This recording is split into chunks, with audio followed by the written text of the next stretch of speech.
Menuju new normal, relaksasi konteks ala Papua.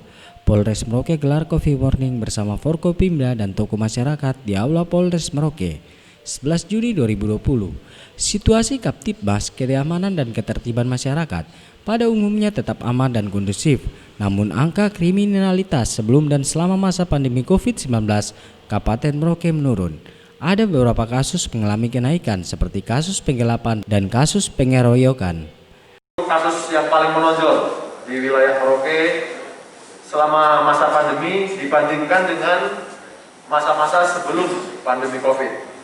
Rata-rata mengalami penurunan, hanya kasus terkait perlindungan anak dan ini ada kasus penggelapan yang kenaikannya sangat tajam. Kasus penggelapan itu sebelum COVID kita ngambil rentang waktu 2 bulan. 2 bulan sebelum COVID dan 2 bulan selama COVID. Ini untuk kasus penggelapan ini naik sekali. Dan rata-rata kasus-kasus penggelapan itu ya penggelapan uang, kemudian modal usaha dibawa kabur, kemudian pinjam kendaraan dibawa kabur, digadaikan dan lain sebagainya.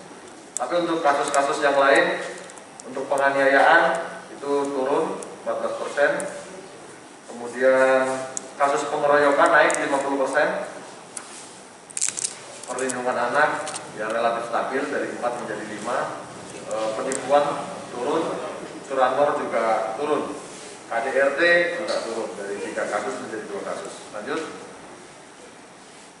secara umum untuk kasus-kasus menonjol sebelum COVID dengan pada saat COVID itu waktu kejadiannya adalah sebelum COVID itu waktu kejadiannya jam 3 sampai jam 6 pagi. Itu ada 27 kasus terjadi. Sedangkan pada saat COVID agak awal mereka melakukan kejadiannya, yaitu jam 24 sampai jam 03. Mungkin ya. Sejak 26 Maret 2020 kita tetapkan Merauke sebagai kejadian luar biasa. Hingga sekarang, dalam menanggulangi COVID-19 hingga bulan November nantinya akan menelan biaya yang cukup banyak, sekitar 110 miliar rupiah. Dengan dana COVID, berbagai kegiatan dalam rangka pencegahan penyebaran COVID-19.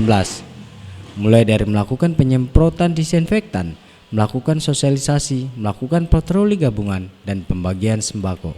10 langkah untuk menuju Merauke baru dalam rangka relaksasi konteks ala Papua, bahwa perkembangan COVID dari tanggal 22 Maret sampai dengan 10 Juni ini sudah tertampang dalam data yang tertera. Kemudian bagaimana kita melaksanakan penanganan COVID dengan anggaran yang diberikan persetujuan oleh DPR. Kurang lebih anggaran itu 110 miliar yang kita siapkan dalam BTT untuk penanganan ini dari bulan Maret sampai bulan November.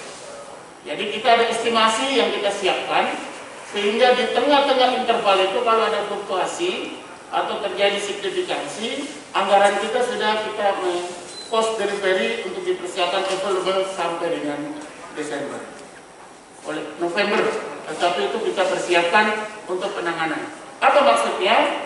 Bahwa COVID itu adalah bagian dari indikator utama. Tetapi dampak daripada COVID itu adalah bagian dari masalah atau problem yang akan kita hadapi setelah melewati fase-fase yang kita inginkan. Kemudian yang ketiga adalah pelaksanaan strategi dalam penanganan. Saya berterima kasih dengan seluruh pimpinan TNI Polri. Kami sudah melaksanakan langkah-langkah dalam strategi penanganan. Baik dari sosialisasi, patroli bersama, penanganan-penanganan yang kita laksanakan untuk melakukan strategi antara lain dengan disinfektan di seluruh wilayah. Kemudian Amir Anwardi melaporkan.